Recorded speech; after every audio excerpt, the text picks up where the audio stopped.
It's truly shocking. The cold-hearted young master shows a soft side. Every day, I'm buzzing around you like a little bee, huh? Ji Tang's sudden gentleness made Meishi fidgety, fearing her lack of abilities would be discovered. I'm not into the boss, I mean, what if I don't have any powers?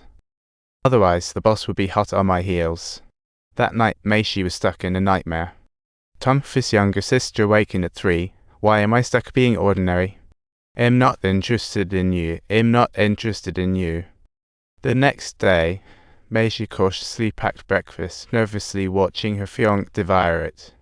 She feared her cooking would earn her critiques, but then Ji Tang lavished praise instead, causing her pent-up emotions to burst forth in tears. Ji Tang was a bit puzzled. Was it really that shocking to give a compliment?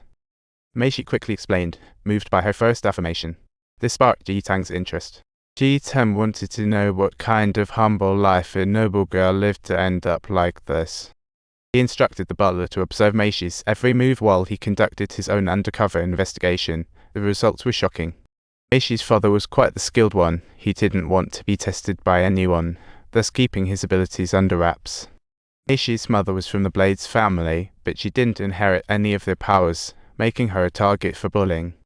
When she tried to delve into the Blades family's secrets, it was as if they had vanished from the world. That evening, the butler told Ji Tang Meishi cooked, mended clothes, daydreamed the rest of the time, and rested poorly. Therefore, after dinner, Ji Tang invited Meishi to go shopping with him tomorrow. Holt felt, oh, but I didn't cook. So, are you going to cook, or not? Absolutely not. Well, do I want to cook then?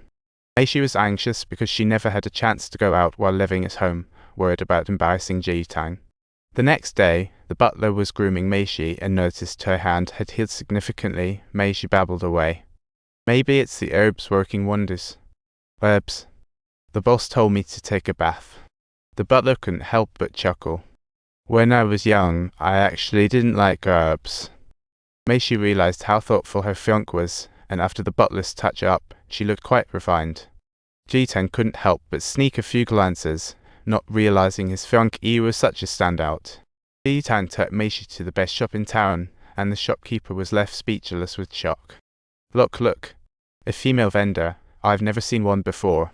Meishi stopped in front of a pink fabric, utterly mesmerized, only to find out it was her mother's favorite pattern. During the meal, Ji Tang also mentioned his mother. Due to his busy work life, it was the butler who raised him and his sister. Thus, his memories of his mother were somewhat blurry. Unexpectedly, Meishi felt sympathy but quickly realized she had spoken up. Oh, sorry. I didn't mean to ruffle your feathers. No need to look so serious. Ji Tang advised Meishi to relax as his fiancé and not to keep apologizing.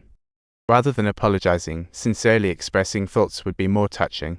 Warm feelings surged within Meishi. She was filled with hope, wishing she could stay by Ji Tang's side forever. To thank Ji Tang for his care, Meishi asked the butler to take her gift shopping. She ultimately picked out 2 hair ties. Wanting to buy more things, the butler asked her to wait in the roadside. Just then, her sister spotted her while shopping.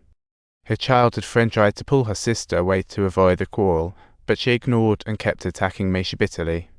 Meishi clenched her teeth to hold back the tears, bending slightly but nearly toppled over from the pressure. Thankfully, Jai appeared just in time. When the butler returned, she had vanished. Ji Tang rushed to the Kai family upon hearing this. He angrily warned Meishi's father had double compensation to marry her, but the family must apologize first. Otherwise, had cut ties.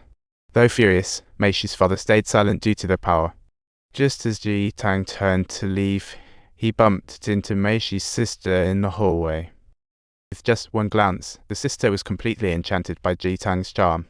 After asking her mom, she realized he was Meishi's. She was momentarily stunned, her mind brewing an evil plot.